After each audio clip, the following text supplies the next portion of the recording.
My name is Gabriella Hayes.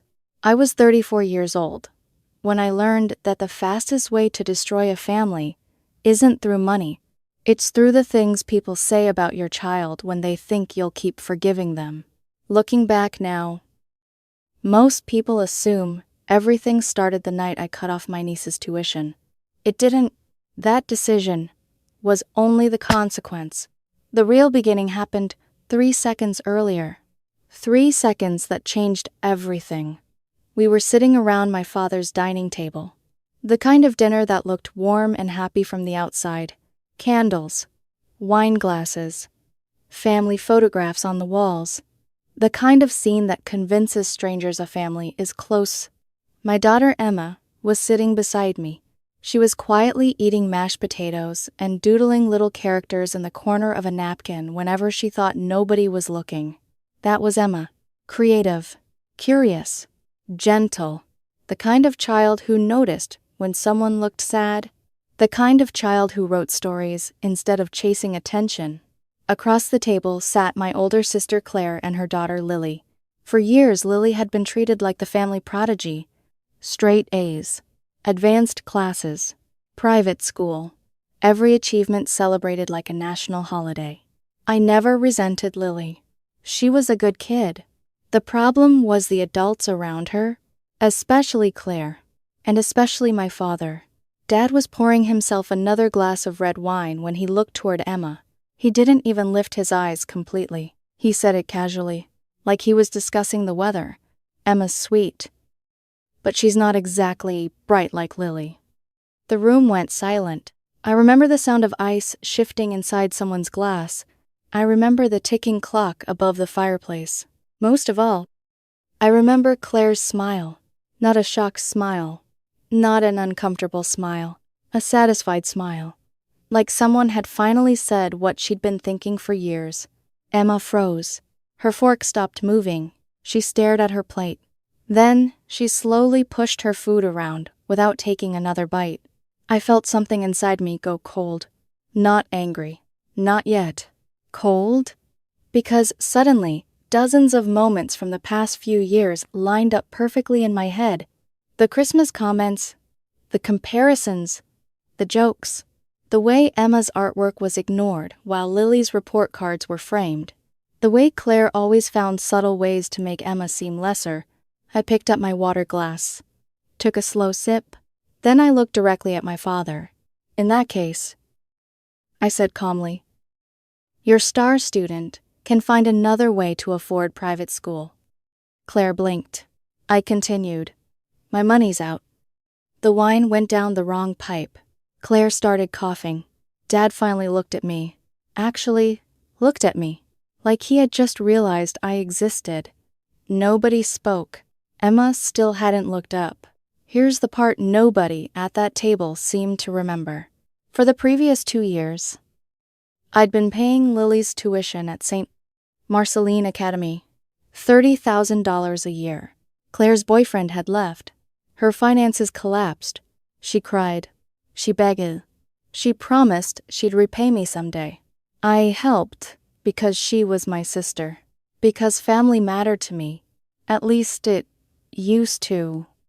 Dinner ended shortly afterward. Nobody apologized. Nobody defended Emma. Nobody corrected what had been said. That told me everything I needed to know. The drive home was quiet. Streetlights passed across Emma's face, through the passenger window. She stared outside almost the entire ride. When we finally reached home, she hesitated before getting out. Then she asked the question, the one I still remember word for word. Mom. Her voice was small. Am I really not smart like Lily? My heart shattered. Not because she believed it, because she had to ask. I turned toward her. Emma. She looked at me. You are one of the smartest people I've ever known. Her eyes watered. But I don't get the grades Lily gets. Grades aren't the same thing as intelligence. She didn't answer. I could see she wanted to believe me. I could also see that my family had already planted a seed, and that made me furious. I tucked her into bed later that night, kissed her forehead, waited until she fell asleep. Then, I opened my laptop, and I started making calls. Not literal calls. Not yet. First came emails, records, documents, contacts, names, years of relationships, people I'd helped, people who respected me, people who knew exactly who I was. One of my closest friends sat on the executive committee at St. Marcellin. Another worked in admissions. Others worked across educational networks throughout the city. By sunrise, I had already made my decision. The scheduled payment for Lily's next semester was canceled. No hesitation. No guilt. No second thoughts. That afternoon, Claire stormed into my office. She didn't knock. She never knocked. The door slammed open. "Are you serious?" she demanded. I leaned back in my chair. "About what?" "You know exactly what." She threw her purse onto a chair. "You're cutting Lily off because of one comment." I studied her face. The outrage. The entitlement. The complete inability to understand what she'd done. It's not about one comment. Then what is it? It's about years. She frowned. I continued. Years of comparisons. Years of insults. Years of pretending Emma wasn't good enough. Claire rolled her eyes. Actually rolled her eyes. Then she said the sentence that removed every remaining trace of guilt from my mind. "It's not my fault. Everyone notices your daughter isn't as smart." The room became very quiet. I stared at her, waiting, giving her a chance to realize what she'd just said. She didn't.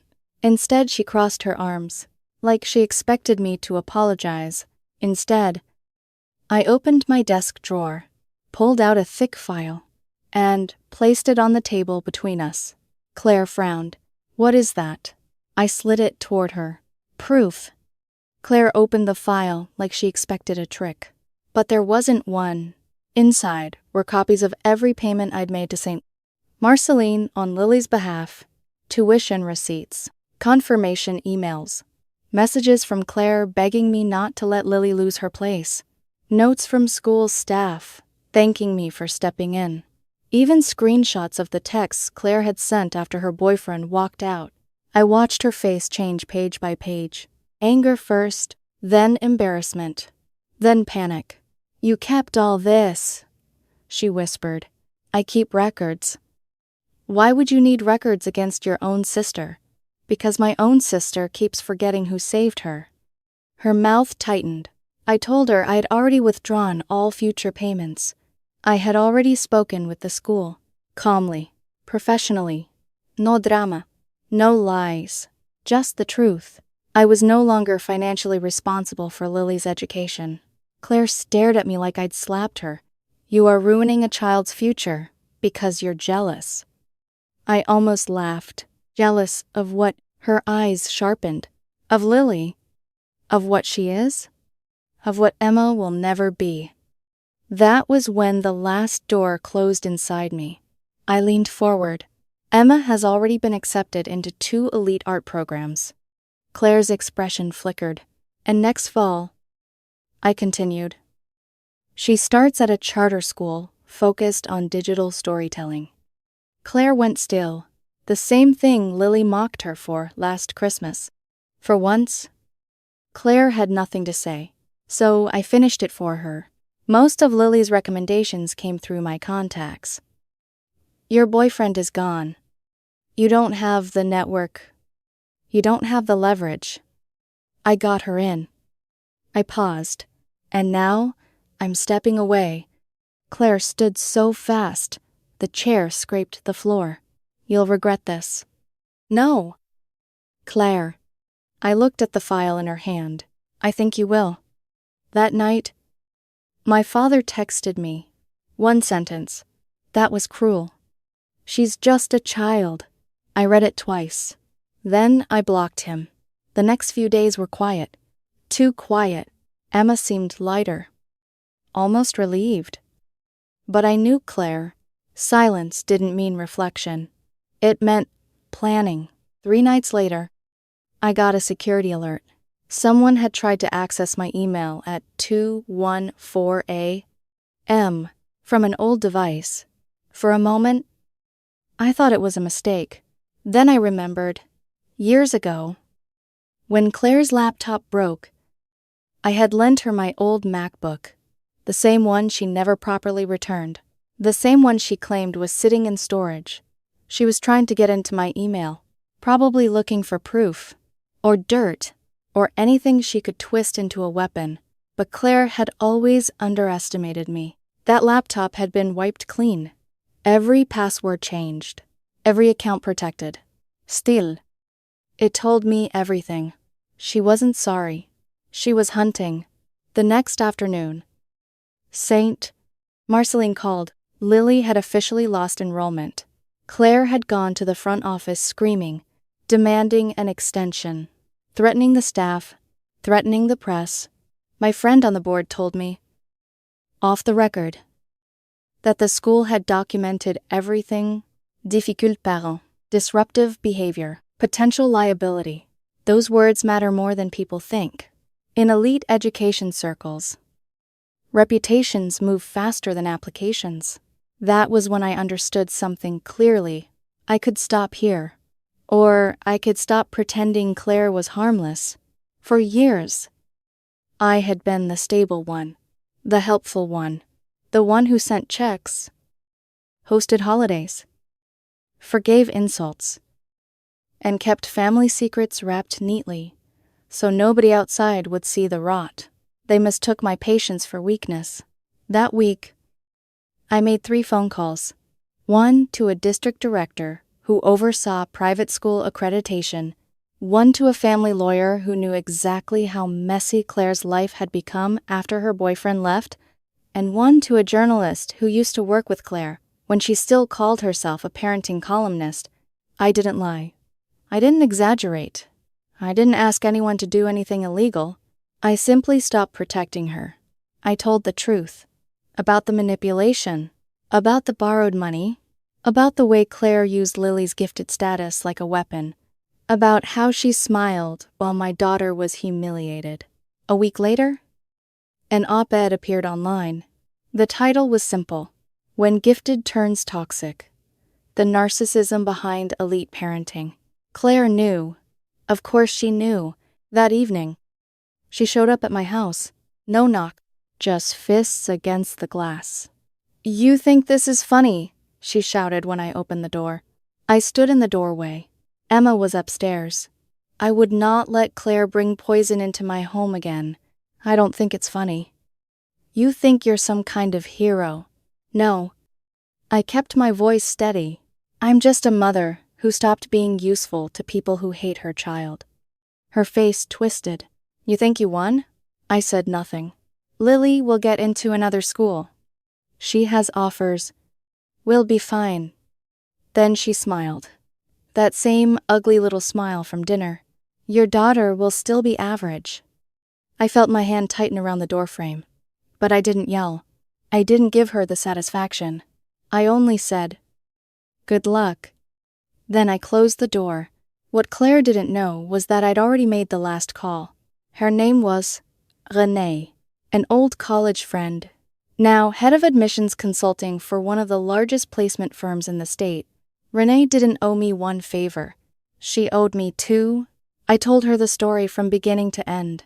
The dinner, the insult, the attempted email access, the school confrontation. Renee went quiet. Then she said, "I'll make sure people are aware." That was all. In that world, that was enough. There is an unofficial loop among elite schools. Headmasters talk.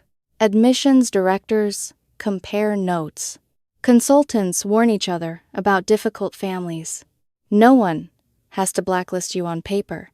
They just remember your name. By the end of the month, every application Claire submitted was either ignored, delayed, or politely rejected. She couldn't prove anything. That was the part that broke her. Meanwhile, Emma began her new program. Her first art teacher emailed me after 2 weeks. He wrote that Emma had one of the most original visual imaginations he'd seen in years. I printed that email, not to frame it, not to brag, just to keep it for the nights when Emma doubted herself. Claire's life, however, was unraveling. Homeschooling lasted 3 days. Then she dropped Lily at our father's house and cried in the driveway. She started missing work. Then came the eviction notice. She had stopped paying rent while trying to gather money for another private school deposit, a school that never accepted Lily. One night, I received a photo from an unknown number. Claire's apartment. Boxes everywhere. Furniture dragged against bare walls. Lily sitting on the floor with her knees pulled to her chest. No caption, no message, just the image. I stared at it for a long moment. The old me would have called. The old me would have driven over. The old me would have fixed it. But that woman had died at my father's dinner table. So I put the phone down. Because Claire had made one mistake, she could never undo. She insulted my child in front of me, and thought I would still save her. The photo was supposed to make me feel guilty. I knew that, immediately. Claire understood exactly which buttons had worked on me for years. She knew I hated seeing children suffer. She knew Lily's sad expression would stay in my head. She knew I had always been the one who stepped in. The problem was that Claire hadn't noticed something had changed. I was no longer trying to save her from the consequences of her own choices. For several days, nothing happened. Then the emails started. Not to me. About me. One went to the board of a charitable foundation where I volunteered. Another went to parents at Emma's new school. Another landed in the inbox of a business associate I'd known for nearly a decade. Claire was telling everyone the same story. That I was vindictive, jealous, unstable. That I had destroyed a little girl's future because I couldn't handle my own daughter's failures. The irony would have been funny if it weren't so pathetic. Within 24 hours, people started forwarding the messages to me. Not because they believed them, because they were concerned. One board member called personally, Gabriella. We thought you should see this. A mother from Emma's school sent a screenshot. Another simply wrote, "Nobody's buying it." That was when I realized how completely Claire had miscalculated. She thought people trusted her. What she didn't understand was that they had trusted me for years. And once I stopped cleaning up her messes, people finally started seeing them. Anne be an. Stories surfaced. An aunt revealed Claire had borrowed money and never repaid it. A cousin admitted Claire used her name on a business grant application years earlier. A former friend described how Claire always found ways to make every conversation about Lily's achievements. A former co-worker shared screenshots of Claire mocking other children behind parents' backs. The cracks weren't new. People had simply ignored them. Now they couldn't, and Claire couldn't stop it. The avalanche had started. I heard through mutual contacts that she was applying to schools outside the state. Then outside the region, the answers remained the same. No, no, no. Sometimes, no answer at all. Every rejection pushed her closer to panic. And panic made her careless. One afternoon, a mutual friend sent me a listing from an online marketplace. At first, I didn't understand why. Then I looked closer. Claire was selling Lily's old gifted student materials, academic notebooks, competition preparation guides, practice assessments, years of carefully curated achievements. Everything that had once made Lily special in Claire's eyes was now being sold for grocery money. I stared at the listing for a long time, not because I felt victorious, because I felt sad.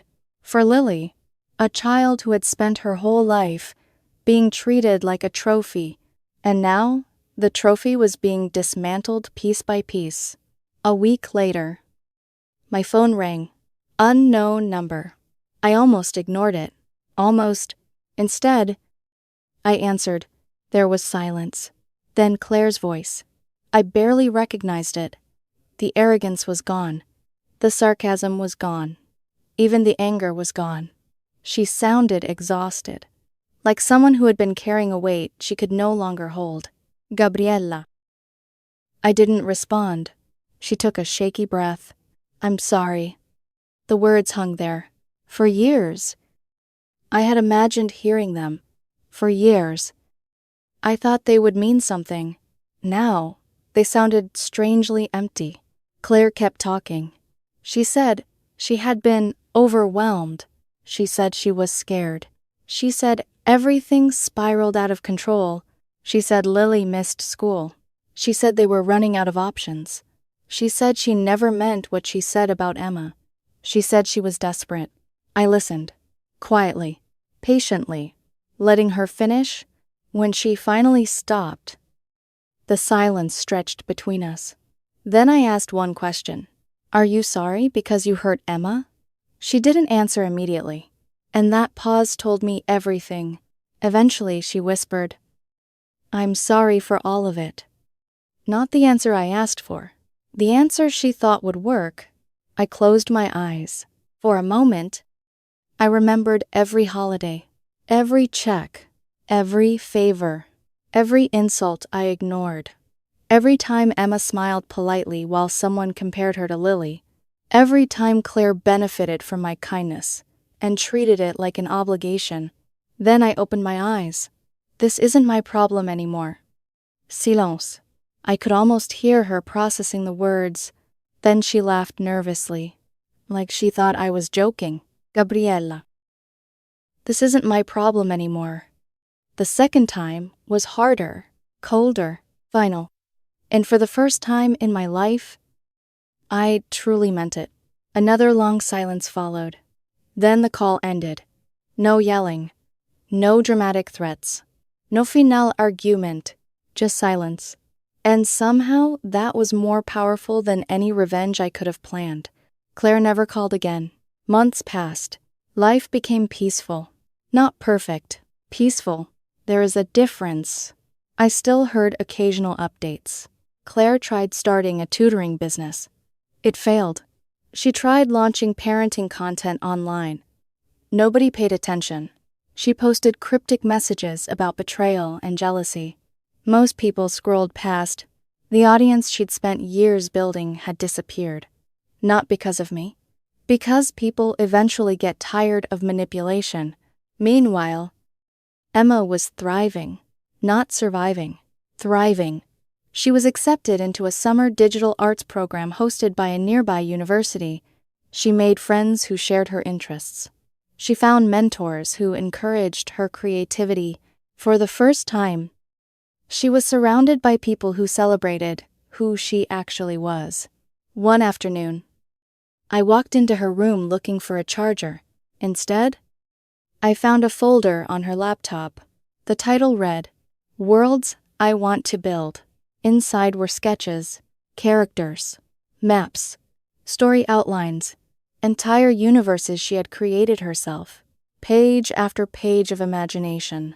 I sat there, staring at the screen, and suddenly I remembered that dinner, the way my father had called her unintelligent, the way Claire had smiled, the way Emma had looked down at her plate.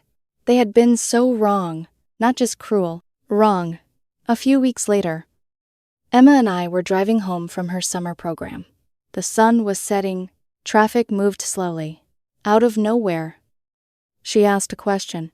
Mom. Yeah. Do people really change? I thought about it. Sometimes. She stared out the window, then asked another.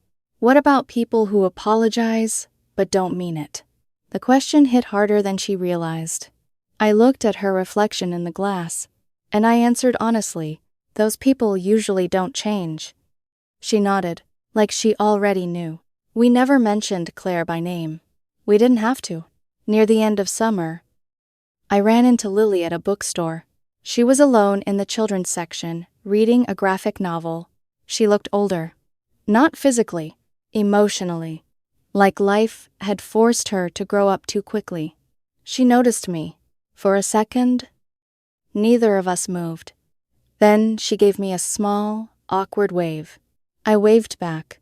Part of me considered walking over, asking how she was doing, maybe even helping, but then I remembered something important. Not every wound belongs to me. Not every problem is mine to solve. and not every bridge deserves rebuilding. So I smiled politely and continued walking. Because the truth is, people always talk about forgiveness. They talk about being the bigger person. They talk about family. What they don't talk about is protection.